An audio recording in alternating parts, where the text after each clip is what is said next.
Now, folks, this is a global tax, not my opinion. The Club of Rome, the Council on Foreign Relations, the government bureaucracies, testimony in Congress years ago. I mean, I have the testimony in my film Endgame where they're saying, yes, it's going to be a tax on all human activity, a tax on everything you do on carbon dioxide to control. This is neo-feudalism. Meanwhile, it is a cover for the real environmental crises we have. Instead of school children learning how bad cross-species genetic hybrids, part spider, part goat, pig, part human to harvest organs that gives rise to superviruses and all sorts of mutations. There are tens of thousands now, tens of thousands of cross-species creations. Plants with cockroach genes and salmon genes, salmon with corn genes. There are some cross-species creations that have more than 100 different organisms' genetics directly put in. And it's already spreading into the environment, causing all these problems in the biosphere. You've got plants being grown open air that have been genetically altered with other species' DNA jumping into other plants, directly connected in major German, Dutch, and Japanese studies to the bee die-off. They're genetically engineering pesticide into scores of crops to where the bugs can't eat it or they'll die, but then humans eat it.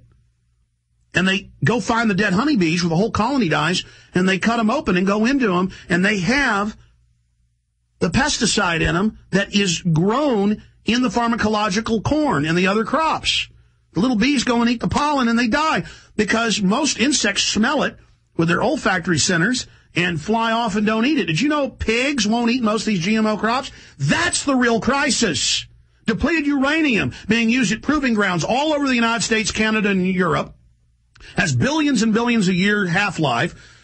In all the government studies, admittedly causes massive cancer. Israel just used it in Gaza. Totally insane. Blew across Israel. That's how the winds blow from west to east in the jet stream.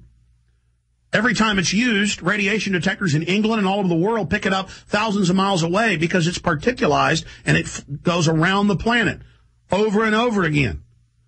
Depleted uranium, cutting down the rainforest, overfishing the seas. There are real things happening that are serious. Instead, we're going to tax everything you do with carbon dioxide as a toxic waste, listing it as a dangerous pollutant that's going to kill the polar bears.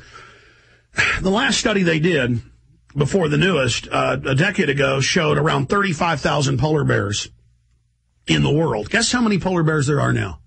40-plus thousand, 45,000, over 10,000 more polar bears. You can pull up the numbers. But the news knows the public is ignorant about what's happening with wildlife, and they show polar bears on ice floes, and they go, oh, look at the mommy with the baby. They can't swim. Global warming made the glacier melt. Look, glaciers are collapsing. Glaciers always, it rains, the glacier pushes out to the ocean. They're always expanding and then contracting. They're always have ice floes.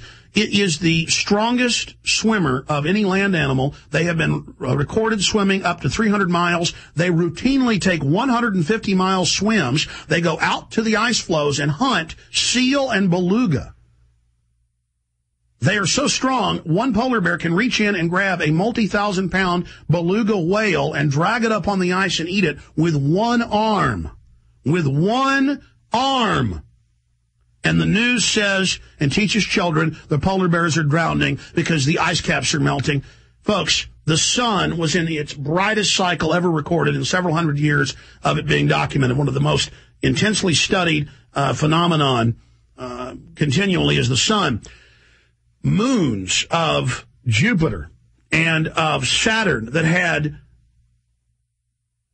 ice shelves that were frozen had now melted because the sun was so bright and putting off so much heat. The ice caps of Mars were receding by several miles a year until 2 years ago. It's the sun, not carbon dioxide. Suddenly, the moons froze again, orbiting Saturn and Jupiter, and the ice caps began exploding in size.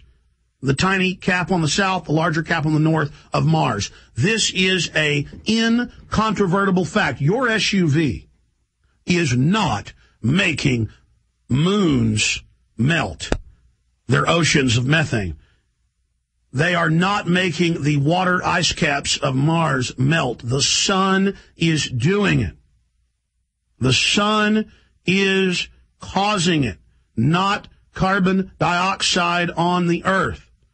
The UN's own study admits that about 1% of the carbon dioxide on the Earth is being put out by humans. The ocean, though, is made up of carbon dioxide. Volcanoes put out more carbon dioxide, a large gaseous explosion like Mount St. Helens, than all human activity in all of recorded history. This is on record.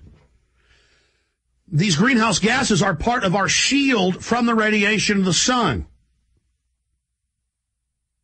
That's why it's so dangerous for airline pilots who fly for decades above 30,000 feet, because in that 30,000 feet, there's upwards of 10 feet of water, if you condensed it down, in the atmosphere that is a shield. And so that's why it's the equivalent of getting multiple chest x-rays every time you fly during the daylight hours in an aircraft above 30,000 feet. It's the sun. It's powerful. It's massive. It is radiating. And it's so important that we explain that to people. They tell you that they have to tax and limit CO2 in the United States because the polar bears are dying and drowning and because they're threatened. That is a fraud. There are 10,000 more polar bears than there were a decade ago. Record numbers. Their populations are exploding. And archaeologists have done studies and have dug into the fossil record, and it shows that during the Hiberium maximum and other heating periods going back 10,000 years ago, that polar bear populations explode when it's warm. Polar bears lose upwards of 30% of their weight during the winter. They almost starve to death. They wait for the summer. They need the heat. It is a lie. But I told you Mars ice caps are getting bigger now. After shrinking, they predicted in 2008, Al Gore and others who owns, by the way, the carbon company you'll buy your taxes from, on record, they predicted that there would be a 30% plus shrinkage of the southern and northern ice caps, Antarctica and the Arctic. Guess what? Record increase in size. Many ports that had been used for hundreds of years that ships could enter around Canada are now closed. They're now closed. They were always open year-round. They're closed because it's ice, folks. It's ice. Because the sun 2 years ago went from like a light bulb that's about to burn out. I'm not saying the sun's about to burn out, but, it brightens and then it dims. Brightens and it dims. No sunspots. First time in history, no sunspots. What's a sunspot? You're looking straight on to a giant explosion, a Coriolis storm, a huge sun flare blasting out thousands of times the size of the Earth forward. And that radiation and heat hits us and heats the planet and brings life. The sun is cooling right now, and the solar system is becoming very, very cold. We could be entering a new ice age, and the studies show we're due for one.